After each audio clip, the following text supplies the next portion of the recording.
ئەمن کە کوردم بەس موسڵمانم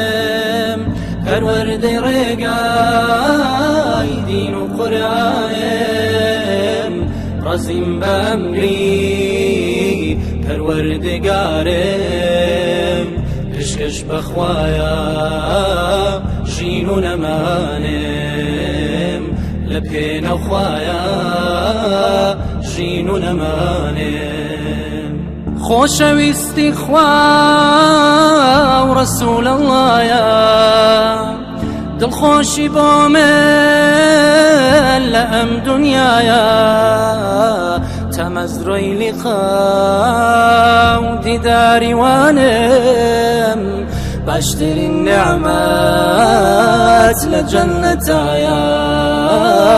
باشترین نعمەت لە جەننەتایە ئەمن کە کوردم بەس موسڵمانم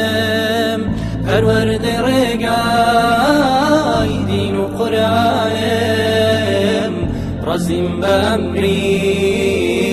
پەروەردگارم پشکەش بەخوایە